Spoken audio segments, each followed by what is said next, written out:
Good afternoon and welcome to State Newsfile. I'm Trey Smith. Caden Kish will have a look at all the sports a little later in the show. What can we expect, Caden? Well, Trey, we got a bunch going on. We got March Madness, got to start filling out our brackets. Flames played last night, and we got some news in the MLB. We're full slate. Yeah, lots of sports going on right now. It's a great time to be a sports fan. Mm-hmm. Tamron Ward has been busy outside this afternoon. Tamron, how's it looking out there? Today marks the first day of spring, and as you can see that there are definitely different temperatures that happen from day to day. Yesterday we saw a high of 18 degrees, and today we are down to a high of 1 degree. If we go back in time to 1982, Calgary on March 19th was actually sitting at 19 degrees. And if we go even further back in time to 1882, March 19th in Calgary, we were sitting at minus 31 degrees. I'll have information on the weather and more on tonight's State Newsfile. Thanks, Tamron. Now here's a look at today's top stories. The city of Calgary has issued a warning about a summer water shortage and drought conditions. With the warm spring approaching, the city wants everyone to start reducing and conserving water use. Reese Tenhove has more. Where water use is needed, we're being smart about how we use it. After an abnormally dry winter and a warm spring rapidly approaching, the city of Calgary is concerned about drought and has begun steps to reduce water consumption. In a news conference, Mayor Jody Gondek expressed that the city is leading by example. And as a result, you'll see some changes, like city vehicles looking a little less clean, Lakes Park spaces looking less green, and many display fountains being turned off this year. Gondek also emphasized that the city will be utilizing stormwater to water plants and flowers, along with only watering trees as needed.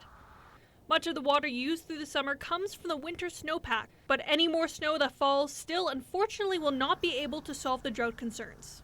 And so we need significant above average snowpack to be able to bring us out of drought conditions.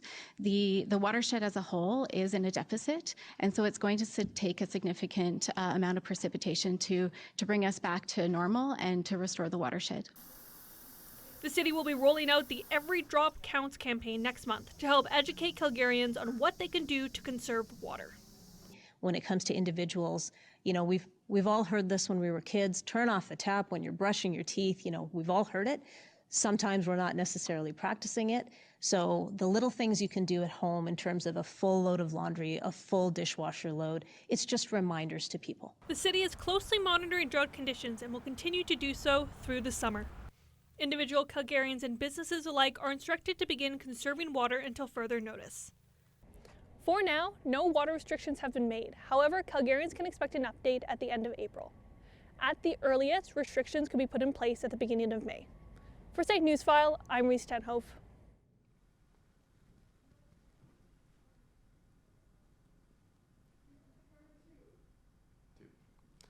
While the city is encouraging individuals to conserve water, it also wants businesses and institutions to do their part, and that includes the SAIT campus. Carlene Sorensen is live with us at SAIT. What can you tell us about what SAIT is going to do to limit water consumption, Carlene? Well, with such a big campus and thousands of people coming through the doors every single day and using water in one way or another, being water-wise is extremely important right now. Organizations like SAIT need a lot of water to keep their facilities running properly for staff and students. With their large campus, there is a lot of irrigation needed to keep the grounds looking beautiful and green. There is also a lot of student housing that requires water for students to shower, do laundry, and their day-to-day needs. SAIT students we talked to weren't aware of the request to limit their water consumption, but most said they will try and do their part. Well, that's not really something I've thought about a lot, really. I do use the water quite a bit, you know, for like basic needs, showering, drinking, all this sort of stuff. I wasn't aware that there was a drought. However, now that I know this information, I'll probably take extra steps to use less water. Maybe like, I'm not going to say shower less because that's pretty unhygienic, you know, but. Turn off the tap while I'm brushing my teeth is probably a good one. And then just don't waste water, like shorter showers, don't dump your extras down the drain. The City of Calgary says it is leading by example with its new water reduction steps and is asking other businesses and organizations like SAIT to do the same. SAIT says it's already using some water conservation practices. The installation of waterless urinals and motion-censored faucets in the washrooms add up to big water savings. Around campus, SAIT also uses adjustable irrigation clocks to reduce the amount of water needed during drought conditions. They also operate the irrigation in the early mornings or at night to reduce the amount of water loss to evaporation. The city is encouraging all large facilities to review their operations and identify areas where water may be wasted or further cut back. Organizations like SAIT are also being asked to increase water use awareness to employees and students. With the city watching every single drop, SAIT is doing everything that it can to save as much water as possible at this time. Thanks, Carlene. That was Carlene Sorensen reporting live from SAIT campus. Calgary commuters who take the 4th Avenue flyover can expect some serious delays starting in the coming weeks. Over the next 18 months, the bridge flyover will be getting a $12.5 million rehabilitation that will upgrade and replace guardrails along the bridge deck. Starting on April 2nd, single-lane closures will delay traffic outside of morning and afternoon rush hours. And the city has also announced that they will open up both lanes for the 10 days during the Calgary Stampede. But that's not the only bridge getting work as well in Calgary, as the Mission Bridge will also be closed to vehicles for 6 months, starting in the fall of 2024. There will be some impact to Calgarians. However, with the work that we're doing in coordinating all of our construction across down this construction season, we're confident that we're going to mitigate as many issues as possible. The city said critical repairs on the Mission Bridge will last until the end of 2025. Several construction projects along Memorial Drive may cause disruptions for the drivers and pedestrians this spring and summer. The new flood barrier along the Bow River in Sunnyside will help protect homes and businesses from future floods. The work is underway at 2 locations on the banks of the Bow River next to Memorial Drive. One project is near the Peace Bridge and the other near the pedestrian bridge to Prince's Island. The other downtown construction project is a new sanitary trunk line under the Bow River near the zoo. And the wastewater line will grounder the river from the north bank in Bridgeland to the south bank in Inglewood. The city says these projects could lead to detours and road closures, and to check ahead before using the areas. Alberta cities will be hosting a string of national and international sporting events this year. The government says spending on sports tourism will bring millions in economic benefit to the province. Matthew Baxter has more on the story. I'm excited that all eyes around Canada and around the world will be on Alberta. Tourism Minister Joseph Scow says Alberta's investment in major sports events is paying off this year. 6 large competitions are coming here, and the province has spent $500,000 to support these events. The events being held in Calgary include the 2024 Boxing Canada Cup, Youth and Senior Squash Championships, and the Canadian Diving Cup. Other national competitions in Edmonton and Canmore include volleyball, mountain biking, and track and field. New sporting events are set to host around 30,000 athletes, with $100 million as the expected revenue for the province. With past events like Edmonton's Volleyball Championship in 2022 bringing in over $30 million, the province was more than happy to bring back the international competition this year, as well as adding other international competitions that the province hasn't seen before. And this, of course, directly supports jobs. So just in Alberta, more than 50,000 jobs are supported through hotels, restaurants, cafes, transportation, and retail industries alone. The province is also offering grants up to $250,000 for sports organizations towards the maintenance and refurbishment of athletic facilities to support the new events. The Minister of Tourism also mentioned that in the future, the province would be excited to host even bigger international events once they see the returns. For State Newsfile, I'm Matthew Baxter. Politicians and the public are paying their respects to former Prime Minister Brian Mulroney in Ottawa this week. His body will lay in state for 2 days. Mulroney's flag-draped casket was brought to the Sir John A. Macdonald building across from Parliament Hill Tuesday, ahead of his state funeral this weekend. Mulroney died last week at 84 years of age in Florida. Mulroney's casket will then make his way to his home province of Quebec on Wednesday afternoon, where he will lie in repose at Montreal's St. Patrick Basilica. A state funeral is scheduled in the city for Saturday morning at the Notre Dame Basilica, with eulogies from his daughter, Ontario MPP Caroline Mulroney, former Quebec Premier Jean Charest, and hockey legend Wayne Gretzky. Some popular cheeses may be soon in short supply. Blue cheese and brie are made with mold-based cultures, but with that additive is running out. Kevin Kratz explains why. Cheese. More specifically, mold-based cheeses like brie and camembert are potentially seeing a major change due to certain mold cultures seeing their end. Crystal McKenzie is the owner of Peasant Cheese, and she went into detail on the issue. So the issue right now is with Penicillin camembert. So it's a strain of culture that they use to inoculate cheeses with, and they've been using one particular strain, and the way that it reproduces has sort of come to its end of its cycle. So they've currently amalgamated it with Penicillin roqueforti, and they have a new strain that's coming out. However, it's more volatile. While mold-based cheeses may see a decline, it may not go fully extinct. It'll change the product that's coming in for sure. We offer taste for all of our products, so I think it won't have an extreme impact on the product. I think that people will always want to have that style of cheese. Change in cheese taste and selection may affect restaurants and foodies. We contacted the SAIT culinary program, and they were unaware of the notion that mold-based cheeses may go extinct. There will be many glad to hear that cheese extinction is nowhere near a guarantee. And as a cheese lover myself, seeing something that I love very dearly go away would be a horrible nightmare that I would want to wake up from immediately.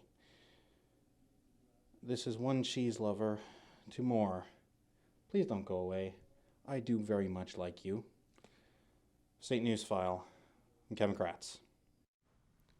Those are today's top stories. We'll have your full forecast after the break. But first, Tamara Warren has a look at what's going on around Calgary this week. The Animation Short Package online event will take place on March 22nd to 24th at 7 p.m. Tickets are $10. Can-Am Wrestling is coming back to Calgary on March 23rd at the Urban Audio Center. The doors will open at 6 p.m. and tickets are $20.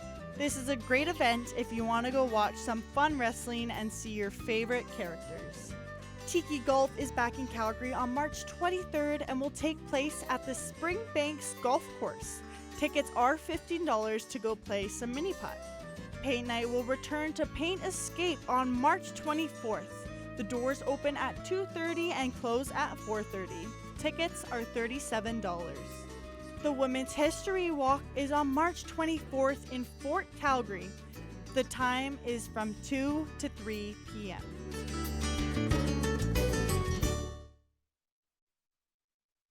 It's often difficult to ask for help, especially for those who feel like they have nowhere to go. The YW is dedicated to making sure that every woman in Calgary has something they can turn to in times of need. They have programs for every situation, whether it be crisis housing, rehabilitation centers, or affordable childcare services and counseling. Whatever you need, the YW is here to support women and families in Calgary. Just call or donate to support now. Some people think history is boring, but we think Calgary's history is fly. Our members help us tell Calgary's story. Together we can learn about our community and the adventures that help build it.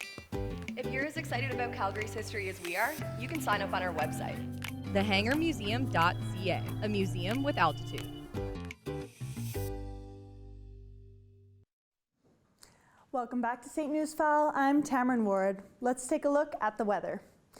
To start off, in the western part of our country, we have Vancouver that's sitting at 13 degrees, and we have a low pressure system that's coming up through Vancouver and pushing all the way through Winnipeg. As we can see, it's very consistent with the clouds, as we have 0 degrees in Edmonton, -3 in Regina, and -4 in Winnipeg. So definitely more chilly over on that side, and see some sun in Vancouver. Now let's take a look at the eastern side. We have a pretty, as you can see, very consistent temperatures along this side. As we can see, all the clouds that are bringing all of the temperatures down. We're sitting at 2 degrees in Toronto, 1 degree in Montreal, and 6 degrees in Halifax. We will expect to see some more sun come this week, but as for right now, it's cloudy and chilly. Now let's take a look at the warmer places in the world, our resorts. In Palm Springs, there's a high of 25 degrees and cloudy conditions. In Barbados, it's sitting at 30 degrees, humid and partly cloudy.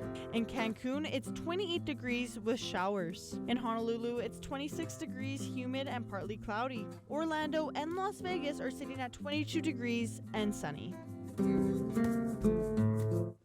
Earlier today, it was 1 degree, and Calgarians were told that we actually are getting snow today, and it could be 30 centimeters, so be aware for that. We do actually have a wind that's coming in from the southwest at 8 kilometers an hour, and like I said, big snowfall warning tonight, so get home safe, and yeah, get home safe. And now for our province today, like I said, we have a low pressure system coming from the north down to the south that is keeping our temperatures quite consistent, but we can see some snow coming in from any point here on out. Temperatures will stay consistent, as they will definitely get in the negatives. But as for right now, you can hope and pray you get home safe. And yeah, so now let's look at our 5-day forecast. There will be snow coming in tonight, and for the next 3 days, we will definitely be seeing snow come in, and a lot of it. Friday and Saturday aren't sure yet, but there are cloudy conditions. After the commercial, we will be talking with Kid and Kish about sports. I felt lost and alone, but I found myself through art. I have been able to express myself in a place I feel safe. Even when going out is too hard, I still have an option to keep in touch. Connection is at our tips, whether it's at the tip of a brush or at the tip of your fingers. Reach out or follow. Let your creativity be your wellness with Loud Art Society.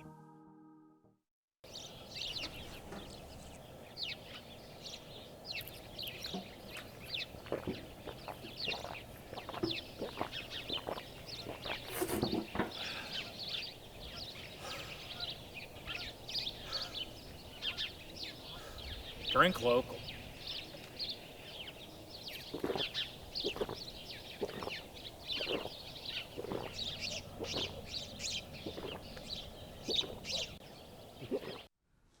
Welcome back to St. Newsfile. Caden Kish joins us now for a look at the latest highlights. What can we expect, Caden? Well, Trey, we got plenty going on. We got some hockey with the Flames playing last night. We got some March Madness. But first, let's get into our top story that we got. The St. Trojans curling teams put a close to their successful seasons in Fredericton, New Brunswick over the past weekend. It's not a huge surprise considering the caliber of players and coaches. Kevin Kratz fills us in on the details. The St. Trojans curling teams had a stellar weekend in the CCAA Nationals with the silver medal for the women and bronze for the men. The women's team has had an exceptional season after winning the ACAC Provincials, as well as 2 of their curlers playing in the Scotties Tournament of Hearts. The curling season has been amazing. It's more than we could have ever asked for. We were mostly a group of first years, so we were just kind of testing out the water, see what it's like, see what kind of the college level is all about. St. also had family and friends in the crowd, and they were fired up, cheering their hearts out for the Trojans. We had a lot of parents going up, which is awesome. They were one of the loudest cheering sections in the whole arena for the whole weekend. The Trojans also had an advantage of having Scotties and Olympic curling veterans like Shannon Claybrink helping pave the path to success for these young curlers. I've learned so much from all of them, and it's just been such a give and take for knowledge, and it's just we've been growing with each other all year, and that just is really what helped us get to where we were this season. I would say that these Trojans, they did quite all right with getting hardware in the most recent curling tournaments, but also a lot of success in their other athletics like soccer and basketball and even hockey. But with the season now over, there are a lot of things to look forward to, but plenty to improve on. And as SAIT athletes enjoy their time off, college sports fans eagerly await for the ACAC to return to play in the fall. For SAIT Newsfile, I'm Kevin Kratz. The Calgary Flames suffered a brutal loss last night to the Washington Capitals with a final score of 5-2. The Flames now sit 8 points out of a playoff spot with 14 games left. As we see here, late in the first period, Dylan Strome locked and loaded a snipe into the top shelf to give Washington a 1-0 lead. As we move on past the first period, now there's a snipe there. The Great Eight, Alex Ovechkin, goes back-to-back with the first goal coming via a deflection in the second. And then his second goal came from his signature spot on the power play. Everyone in the arena knew that he was not missing the twine when he shot that one. Flames then attempted to come back, tried to shove the puck in the net there, couldn't quite get it. And then Kevin Rooney flicked a nice little backhand here, but it was too little too late as they ended up losing the game. One of the highlights of this game was with Ovechkin's 2 goals. He has now become one of the few players in NHL history with 20 goals in 19 straight seasons. The Flames' next game will be on Saturday, leaving them with a long break to rest up and continue their playoff push. Canada's women's curling team is currently undefeated in the Women's Curling Championship. Rachel Holm is leading the team, and they are unstoppable right now. Their latest win came today against Italy with a score of 8-7. The group sits second in the standings right now, with only Switzerland above as they are 6-0. Canada's next game will be against Switzerland later today. It's that time of year, folks. Time to fill out your bracket and watch March Madness and your favorite college athletes all day long. The tournament will officially begin on Thursday with Michigan State and Mississippi State kicking it off at 10:15 a.m. The tournament features 64 teams with each round being single elimination, so it makes every game that much more exciting. Everyone's wondering who this year's Cinderella story will be, and I guess we'll just have to wait to see and find out what team can make a run deep into the tournament. All eyes, though, are on the top 4 seeds as Houston sits atop at number 1 and has some championship dreams. UConn is ranked number 2 and are looking to go back-to-back and win the championship once again. Purdue is ranked 3, and after losing in the round of 64 last year, they are looking to get some revenge in this tournament. North Carolina is 4, and after missing out on the tournament completely last year, they want to prove that they belong here in March Madness. The women's tournament is also beginning, and the bracket is filled top to bottom with top-tier talent. Stars Angel Reese and Caitlin Clark are some of the most popular players on the planet and have all of the attention on them. No seed lower than 3 has won the championship, though, so this year could either keep the pattern going or it could make history with an underdog. It does seem like the perfect year for an underdog to make a run into this tournament. For an underdog to get to the finals, though, they would have to go through a stacked top 4. South Carolina sits at the top with an undefeated record, and Iowa, led by Caitlin Clark, comes in second with USC and Texas following behind them. Each team is flooded with stars, and some teams outside the top 4 have the most recognizable faces in basketball. Should be a good tournament, pretty excited for that. Now, after the success of Netflix's original Quarterback, they are continuing with another season, but this time they are following the league's top receivers. The best of the best are in the show, as it features Justin Jefferson, Amon-Ra St. Brown, Devontae Adams, Deebo Samuel, and George Kittle. This season is expected to be top the last one based on the star power that the NFL has recruited. The show is set to come out this summer and will be an 8-episode long series that will be exclusively on Netflix.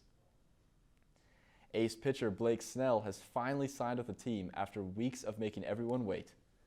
Snell has decided to sign with the San Francisco Giants on a 2-year deal for $62 million. Reports were that Snell was looking for around $300 million and was offered $168 by the Yankees, but he decided to turn it down to take a short-term deal. The reigning Cy Young winner is looking to go back-to-back and prove that he is worth the contract that he inked. the Blue Jays have announced who is going to take the mound on opening day, and it's pitcher Jose Barrios. Jose Barrios has 13 innings pitched so far in spring training with a 1.38 ERA and 9 strikeouts. The last meaningful game that he pitched was in their wildcard defeat, where fans thought he was pulled a little too early. He now has a chance to start the season off right and start with some good vibes to the new year for the Toronto Blue Jays. And that's a look at sports. Well, Caden, it's my favorite time of year. Have you filled out that March Madness bracket yet? You know I filled out that bracket right when I could. North Carolina, all the way to the finals is my guess. Well, I got UConn going back to back.